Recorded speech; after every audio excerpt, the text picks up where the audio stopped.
Juang. Bende in kod ng'eyo kaka nying gweng mano ma jowagunda luongo ni Pand Pieri to ganda waluongo ni Pand Pieri nochakore.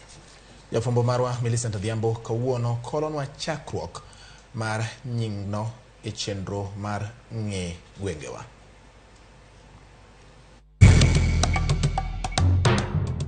Endi chario machielo nyakwa Ramogi Juang arwaki e chenro machielo mar ng'e gwengewa. Kawuono wane gweng mar Pand Pieri. Sama iwinjo nying mar Pand Pieri, bende isepenjoriga gimomiyo nochak gwengni ni Pand Pieri? To kata mana jodak mawuok e alwora ni, ginto pachgi chalo nade e wi nying mar Pand Pieri ni. Kane ibiro ka to ndigi ne rach ahinya ka. Ondiek kano yudi kiwuotha oya e bungu ka to ne gwaro sianda ji, ne muko sianda ji ka lalgo chamo. Koro ka ng'ata ne biro ka nikone ni kamidhiye no itang' ne kabangi no ndiek dhi gwaro. Koro mane kaka nying maka no duogo ong'iyo ka koro wazungu no se settle, wakoloni koro no se settle ka. Eka koro duogo bet kech gibe ka koro ne gibiro to gipenjo ji ni wadadhi mwalo ka wane kaka tokbo maka chal. Tikore ni kanyo kidhe to Pand Pieri gwengwa ne gime no chake ni Pand Pieri ka ne bungu. Na bungu kochakore ka nyaka piny kuecho, koro ndiegi ne amalo ka ridore piny ka. Koro ka gichopo kamoro ma iluongo koro masenda wamino ni Pand Pieri ni to nyaka ni tangi sianda ni iumo sianda ni pande maten ke ndiegi ne achini ke mano ndiek ne nyalo ae an mane pata paro ka ni Pand Pieri ochakore ka. Gimomiyo ni luonge kamano en ni mondo yueji ka missionaries no chako kanisa ni mbele ka to ne koro gidwa chako school to dhowa kata Pand Pieri no en language mar Joluo. Koro ne en achiel kuom ywayo joma ne dwa ni mondo som gi wach mar Pand Pieri nikech ne en kuma ne ochakoro mondo ji. Koro kane ji owinjo wach mar Pand Pieri to ne missionaries ne ywagi gi joma ne otelo ndalogo joma ne gin jodongo. Aparo gimoro chaka ma nyinge ni Pand Pieri en sama ne ng'ato kwa rusa joma chon ne kwa rusa ni japuonj adhi aikra oko koni matin. Japuonj nyise ne ni dhi adhiya ti Pand Pieri matiskis jomo joweteni ne. Mano mami aparo no chak ni Pand Pieri. No na paro ni en gima wuok marach. Lakini kana anono moto no nyisa ni nying mar Pand Pieri ne en language moro e pinje maoko ka mar jo Katolik. Kama wantiere ne bungu ma kata sani ene ma lene nitiere mosudo nyaka Impala. Koro kane kadho ka to le mar ondiek ne rach gi sianda ji, koro noja mako ga sianda ji. Koro ne wuotho ti ing'isi ni Pand Pieri.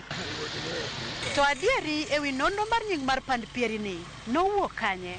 Ere kaka kar dagni nobiro molokore maumbe odhi malach nien kama koro iluongo ni Pand Pieri. Pand Pieri nochakore higa 55 wasunge nochakore kaka nyithind kiye ema nipuonjo ka. Koro bang'e jo Pand Pieri joma nodak ka koro loke kaka skul nikech kuma ne ji dhiye Kasagam kucho ne bor. Koro gikete ni koro nyithindgi bende mondo som ka. Ji ne some tie yago no, jomoko bet na piny, japuonje mane nyalo bet e kom moko mag bao manobiro machon ka. Jo wasunge ne luonge ni Pand Pieri to joma Joluo kaka gin Joluo kaka ing'eyo Joluo. Ne gikwe ni Pand Pieri no ginyal luongo nikech mon motibe ok nyal luongo Pand Pieri. Koro ne gikete giloke ni Pand Pieri. Koro niluonge ni Pand Pieri mar nyithind kiye bang' oloke skul. Koro joma ni stale manogero ka giluwore gi Jolbango. Asomo Pand Pieri ka kadagi nyamera Pand Pieri ka. Ka sikunde mane ni ka ne podi muono gi lo gowuoyo. Ni nyalo ting' lo gowuoyo kibirogo kimuono gi. To kochopo sani Pand Pieri oseidho ene ngas mamalo kaka Joluo gin joma ohero gik mabeyo. Pand Pieri kama ochopo sani ene ngas mamalo osenyuolo second kanisa bende ni e kama iluongo ni Pand Pieri. Koro Pand Pieri en skul moseidho ma en malo osegolo nyaka nyithindo modhi e sekondari mang'eny. To adieri ewi nonro mar nying mar Pand Pieri ni nowuok kanye tang'o miluongo ka ni Pand Pieri? Umbe osedongore machalo nade?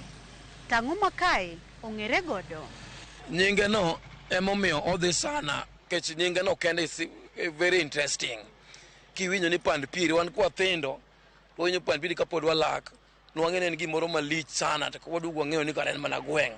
Nomoro wa sana. Koro nyinge no is so interesting. King'iyo ka wan gi grofa ka mar GSS, mano achiel kuom dongruok mwanyalo neno. Osedongre nyaka nochakre osedongo, kendo joma dongo be osewuok e skul ni. Achiel kuom gi ne MCA ma Milimani ka iluongo na Nayo. Gidholuo ma luowa en nying moluor. Koro ka dipo ni ng'ato wajina somo Pand Pieri, en gima at least raise eyebrows matindo Pand Pieri. Nikech Pand Pieri ne Pieri ne en gimoro ma unique moko ne obeni be obedo mention adarani kamano. Yes, Pand Pieri osedongore nikech nochakre kata wall ne kineno, wall no to no fence. And again nitie wall mar fence mar yien. Sani koro en wall ma wall. Koro mage dongruok moneno. Mana kamano nyakor Moga Jwang, sigana kendo nonro mar Pand Pieri osechopo ni e yo makare, mana kaka iwinjo ni ochakore kod tie yien mar yago manie toka niendi, masani koro seyarore obedo kama duong', mane nyaka kod skunde mopogore opogore, kaachiel kod jodak ma bende osebiro modak kaendi mondo gibed joka ng'ato achiel. Oriti masani wamedo mana nononu gwenge mopogore opogore ka juma manyien bende warom ne chenro machalo kod mae. Ne an jacha tenro mari Millicent Adhiambo.